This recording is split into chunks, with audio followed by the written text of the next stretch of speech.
bocor. Nah, percakapan yang diduga antara Kadis ESDM Jawa Barat dengan para petinggi atau para penambang yang ada di Parung Panjang ini sedikit berbeda dengan apa yang telah diungkapkan oleh gubernurnya Kang Deddy Mulyadi. Kadis ESDM ini menyatakan bahwa nggak bakal lama ditutupnya, nggak nyampe seminggu. Sedangkan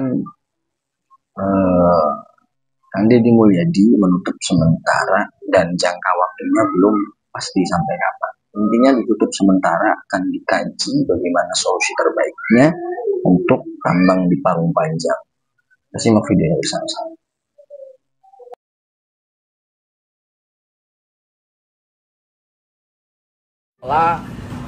Ada dari Lotus, ada dari KCK, ada dari Sidomanik, ada dari Musika, terus grup Pak Wiranto dari PSP.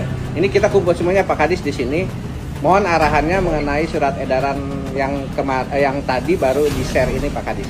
Mohon izin, silakan Pak Kadis. Oke, baik teman-teman semua, selamat sore.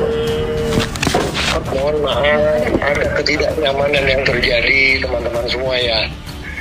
Menyikapi dinamika yang terjadi begitu ya, saya mohon sekali lagi kepada teman-teman semua untuk agak sedikit bersabar untuk 2-3 hari atau 4 hari ke depan lah begitu ya. Jadi ini dinamikanya luar biasa dan kita yang disalahkan, saya nggak terima sebetulnya. Tetapi apapun namanya ya, kita diminta untuk memperbaiki atau merencanakan tata kelola ya yang diatur di dalam surat edaran yang pertama.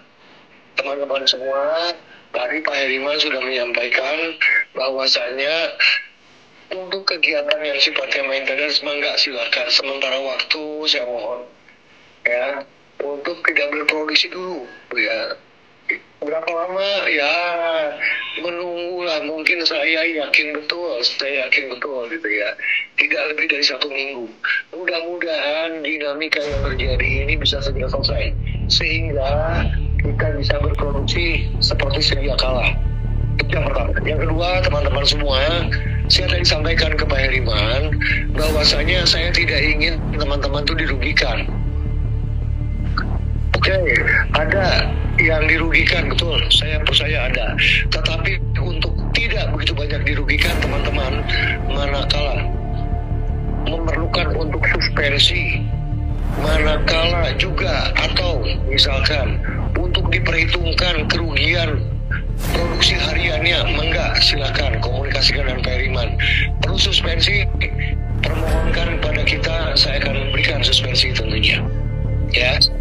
Nah, kemudian yang ketiga, saya mohon teman-teman semua jaga kondusivitas di antara kita semua, di antara para pemegang izin tambang ya, tolong sekali. Nah, kemudian juga minta kepada teman-teman yang lain yang jumlahnya ada 31 kalau tidak salah yang beroperasi produksi, ajak konsolidasi. Yuk mari kita sama-sama kita jaga nih marwah kita, begitu ya, untuk bisa dipahami betul. Saya akan berjuangkan teman-teman semua ya, insya Allah. Dan nanti tentunya saya diberikan tugas di dalam surat itu untuk melakukan evaluasi kaitan dengan tata kelola ya. Pak Heriman nanti dengan teman-teman bidang tambang memberikan pendampingan lah bagaimana untuk menyusun rencana tata kelola tersebut. Kita berhentinya di hulu saja. Urusan di ini transporter seperti apa, kebutuhan itu nantilah. Yang penting kita jaga dulu kondusivitas di antara kita dulu ya. Percayalah, dalam waktu yang tidak terlama ini segera akan dicabut kembali loh ya. Itu teman-teman semua Ya, siap. Terima kasih Pak Kadis. Mudah-mudahan kita bismillah semuanya sehat, setujui dan akan mengikuti arahan edaran yang diberikan oleh Pak Gupa. Jadi kita akan berjalan dan saya mulai besok harus memonitor teman-teman yang masih berjalan. Mungkin kita akan tindak lanjuti Pak untuk kita berhentikan Pak. Mungkin itu Pak Kadis. Izin Pak Kadis. Siap. Teman-teman semua mohon izin ya, teman-teman semua tolong beritahukan ke teman-teman yang lain ya. Yuk mari kita jaga kondusivitas, mari kita jaga marwah kita ya kita tidak ingin terlalu banyak dicederai. Kira-kira begitu teman-teman. Semangat ya Pak Heriman. Siap, semangat siap, teman-teman semua. Siap Ya. Pak Kadis. Siap Pak Kadis. Atur nuhun Pak. Atur nuhun Pak Kadis, atur nuhun. Bicara atas nama Asosiasi Transport Kota Bogor, ya, kalau dilihat dari sisi angkutan tambang, ya, kebijakan tersebut ya, sangat-sangat merugikan masyarakat yang berprofesi sebagai supir kendek. Bukan hanya itu, supir kendek juga punya istri dan anak. Dari keputusan itu, mata pencaharian supir itu kehilangan. Tidak ada pendapatan mereka. Sementara biaya hidup sehari-hari tanggung jawab masing-masing kepala keluarganya. Kalau suaminya nggak punya uang karena nggak ada tarikan, otomatis anak-anak supir berpotensi akan tidak bisa sekolah, akan tidak bisa jajan kebutuhan sehari-hari. Ya, ada berapa sopir yang dibawa naungan asosiasi ya, Bang? Ribuan. Ada sekitar 4.000 unit. 4.000 unit dikali supir dan kendek berarti 8.000. 8.000 dikali istri dan anaknya. Ada yang punya anak 2, 6 dan sebagainya. Kalau dikali 4 aja. Minta tolong, ya kan? itu mobil 6 dikali 4 berarti kan 24.000. Yang minta perlu tolong untuk diperhatikan ngangkut aqua, ya oleh aqua Gubernur gelasnya. Jawa Barat. Makanya Aqua kami gelas, sangat menyayangkan amankan. keputusan tersebut tanpa melakukan kajian-kajian yang komprehensif. Ya, jangan hanya dilihat dari sisi kemacetan atau kecelakaan, jangan begitu. Gitu. Itu kan bisa ditanggulangi. Kang Deddy tidak paham, Kang Deddy tidak mengerti. Ya nggak paham itu Anda ya. Anda itu nggak paham dampaknya ke depan itu seperti apa nanti. Kalau gunung itu terus dihancurkan, dampak kedepannya apabila terjadi bencana longsor dan segala macamnya itu Anda yang merasakan ya. Nanti kan yang repot siapa juga, pemerintah juga yang repot kan ya. Tidak ada ya sumber daya alam melimpah, masyarakatnya kayak tidak ada di Papua pun. Lihat di Papua itu ya. Di Papua itu maksudnya bukan main banyak itu. Apakah masyarakat Papua di sekitar tambang itu sejahtera?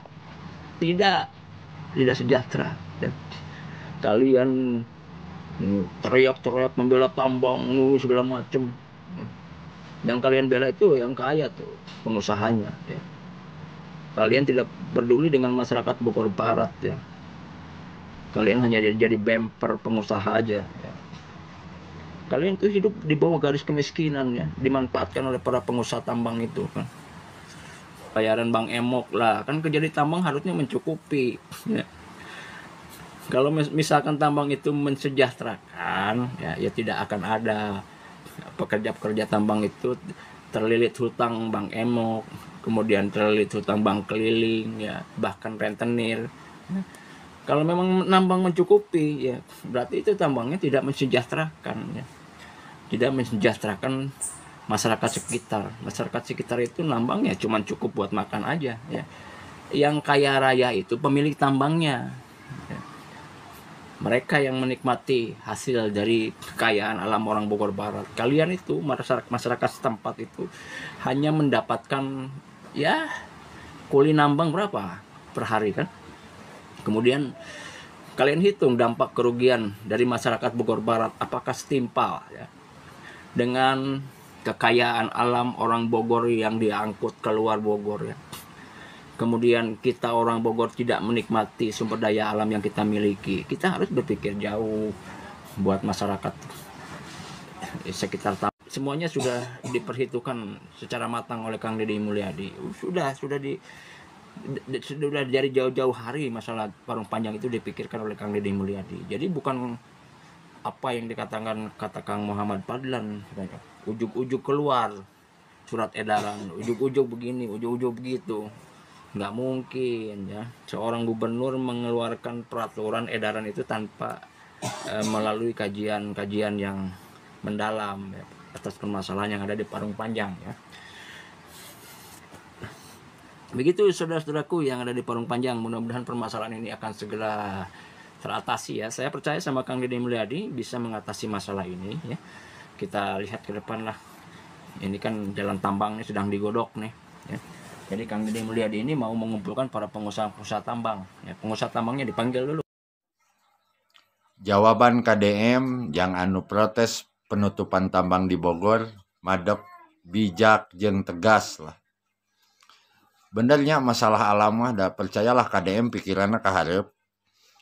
Kaalaman ku wilayah di lemur urangnya kawasan Taman Buru Gunung Masigit Karimbi. Baheula awal tahun 2000-an pernah beak leuweungna dibabadnya ku perusahaan.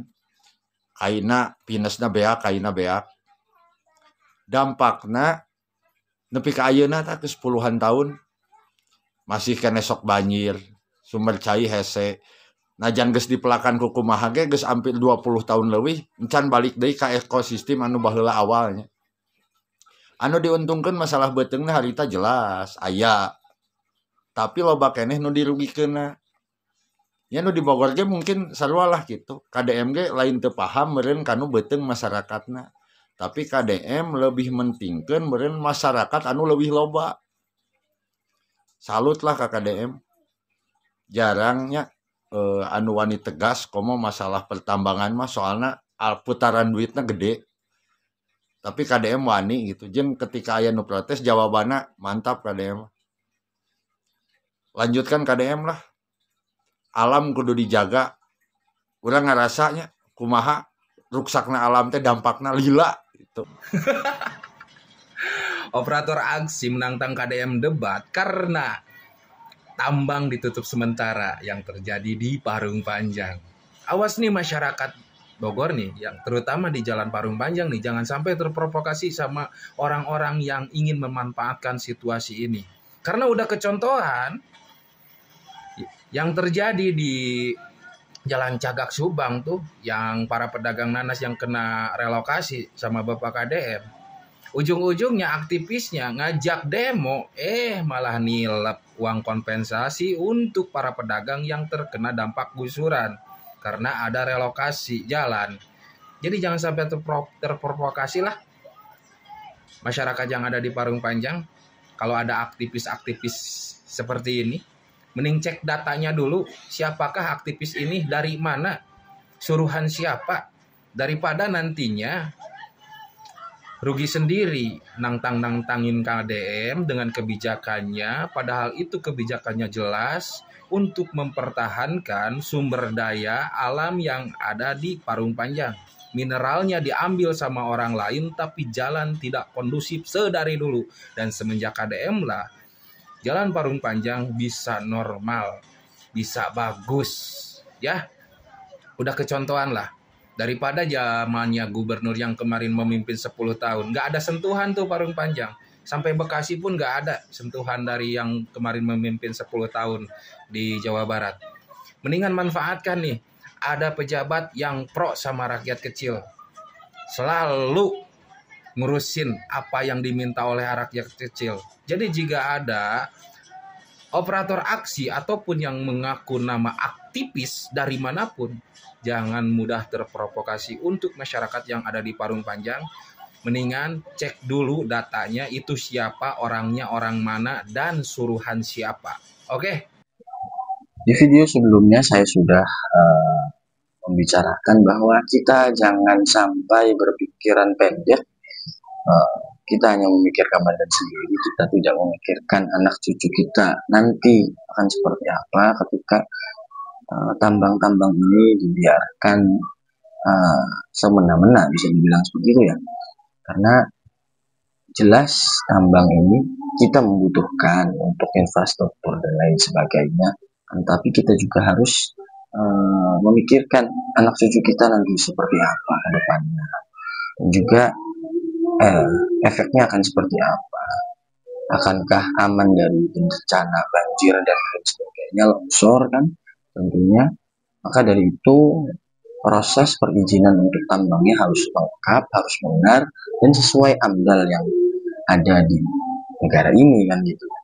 Proses perizinannya, terus lagi mungkin harus ada kompensasi ya, kompensasi untuk warga sekitar yang terdampak, bisa dibilang seperti itu. Dampak contohnya dampak kebisingan atau dampak debu kan, faktor debu karena truk yang lalu lalang dan lain sebagainya. Dan pasti kalau tambang itu menggunakan alat berat, dan itu kan ada pengisinan yang terjadi, dan juga ada polusi udara, kan, ya, debu dan lain sebagainya.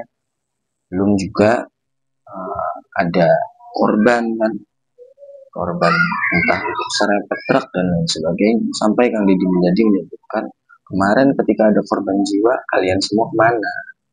Itu sekarang tambangnya ditutup, demo dan lain sebagainya. Dan sampai ada yang bilang kata-kata yang tidak enak untuk Kang Deddy Mulyadi, dan keluar juga mau perlu konten dan lain sebagainya. Menurut teman-teman ini gimana komentarnya? Silahkan tinggalkan komentar di sini. Jangan lupa like, subscribe, dan share untuk videonya. Mungkin itu saja yang bisa saya sampaikan. Mohon maaf apabila ada salah kata. Assalamualaikum warahmatullahi wabarakatuh.